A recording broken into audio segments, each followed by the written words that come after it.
Craig Brockwell was found by his wife, dead on their living room floor. A plastic garbage bag tied off around his neck, and an empty bottle of Xanax on the kitchen counter next to a suicide note. My initial external examination of the body revealed no indications of a physical altercation with another person. Skin deep, the evidence was consistent with suicide by pills and suffocation. I was prepared to judge it such when Detective David Franklin requested an autopsy. "It just doesn't sit right with me," said David. "I mean, this guy, he had it all. Pulling in millions, kid's a superstar on the ball court, wife's a knockout, and then he goes and offs himself?" I frowned. "Depression can befall anyone, David," I said, "and people can be quite adept at concealing it." "Sure, Jim, sure, I get that. I guess that's not even what I'm talking about. It's just... you weren't there, at the scene. There was just..." David looked around the room, though there was nobody else there. "Something felt off," he said. "And that's all." "What do you mean, off? Is there some other evidence that I'm not aware of?" David sighed. "Look, let's just say you do this one for me. I'll owe you. Take you out for beers later, for a start." I looked down at Mr. Brockwell's corpse. Autopsies were invasive and expensive, and I generally avoided them unless there was a good reason to perform one.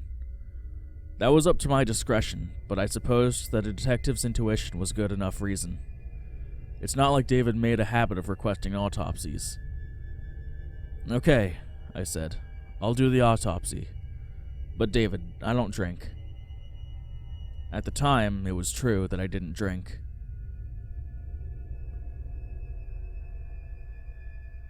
I made an incision along the body's chest and set down my scalpel. A look at the lungs would tell me whether or not suffocation had indeed been the cause of death. I began to peel back the skin and muscle. As I did, I looked in shock to see that there was nothing there. When I say there was nothing there, I mean it was totally black, like peering into a completely dark space, devoid of light. There should have been a rib cage there, but there wasn't.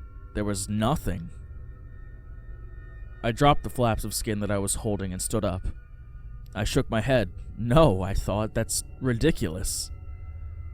I knew that I had a headlamp around somewhere, so I went looking for it. I pulled open a drawer, and that's when everything became silent. We grow accustomed to them, but we're surrounded constantly by sounds.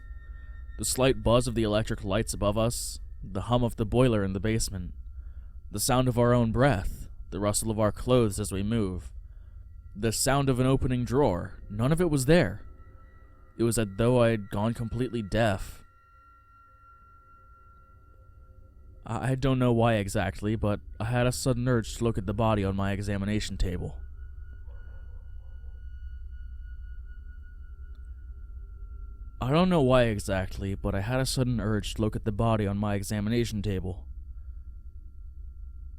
I turned my head, but it turned far slower than I intended, as though I were losing control of my body, or time had slowed down, or the room had become thick with some invisible substance.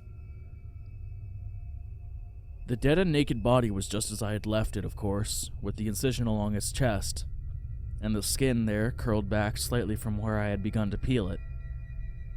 All at once, a rush of sound returned to my ears, and my movements resumed their typical speed.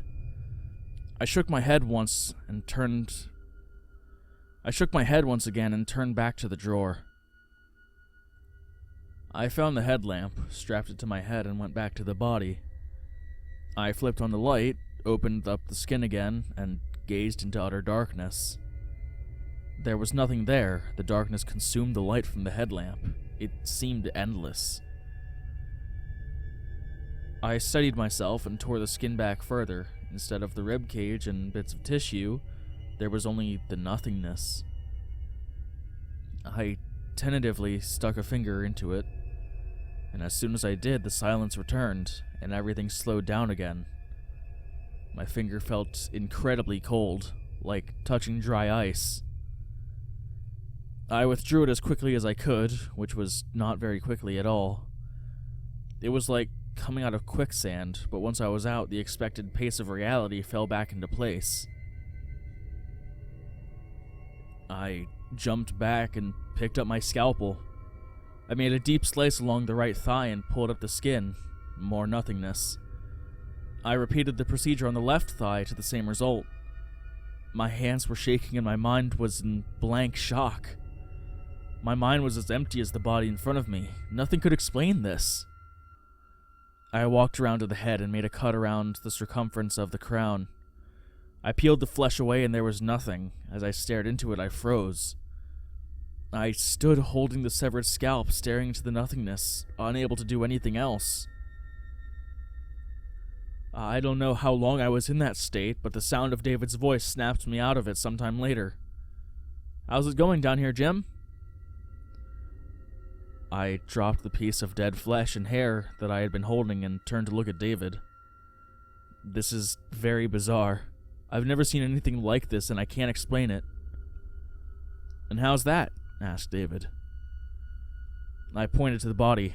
"Just look," I said. David walked across the room and peered into the darkness. "What the fuck?" he whispered. "I don't know," I said. "I don't know." David started reaching inside the head. "I wouldn't do that," I cautioned. He ignored me and kept reaching. Then his hand went inside the head. He froze suddenly except for his eyelids, which opened wide in shock. "David," I said, "pull your hand out. Now." David's eyes got wider. He was trying to say something, but his lips wouldn't open. It came out muffled, but I had no doubt that he was trying to say help. All at once, David jerked forward 2 feet so that he was now into the body, up past his elbow. The look on his face grew more frantic and desperate. I grabbed onto his other arm and yanked, but it was no good. The body was stronger and pulling him in, now up to the bicep. I watched in pure horror as the head seemed to expand in size as if it were growing larger so that it could suck in all of David. Instinct took over and I ran to my tray of tools. I grabbed my bone saw and switched it on as I made my way back to David. I applied the saw to his shoulder, which was now mere inches away from the terrible maw of nothingness. I drove the saw in furiously, blood splattering on my face, the muffled would-be screams of David trying to assert themselves over the whir of the saw. At last I cut through the bone and David fell back on me so that I hit the ground with him on top of me. I could see the last of his severed arm disappear into the nothingness. Now that his lips would open again, David was wailing in agony. I rolled out from under him and went to work on cauterizing the wound, praying that he wouldn't die. I paused long enough to dial 911 and explain the need for help over the speakerphone function as I performed the surgery.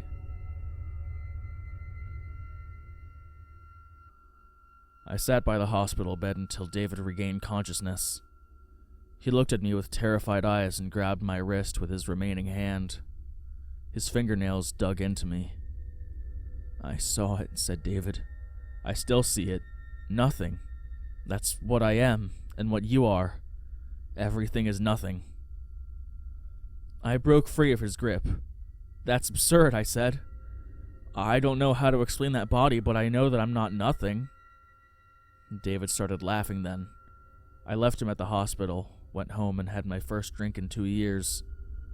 I knew it was a horrible mistake, but I did it anyway. To wash away the horror, when I was drunk enough, I resolved to return to the morgue, determined to burn Craig Rockwell's body. I got in my car like a monster and drove, weaving across the road. When I arrived, I flung the door open, my mind and body overtaken by the alcohol. I looked into the room, and even through my drunken haze, it registered that something was very, very wrong. The body was gone. Craig Brockwell's attempted autopsy happened 10 years ago. For a year afterwards, I drank. I lost my job, refusing to return back to work.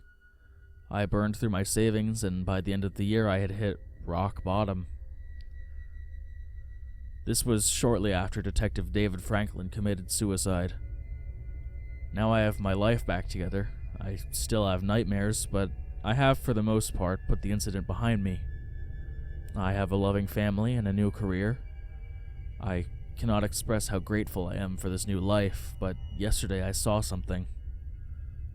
I left my office at 5 p.m. as usual and walked across the parking lot to my car. I got in, started it up, and checked my rearview mirror. Standing there was a man. It was unmistakably David Franklin. I turned my head and looked back out the window. He was still there.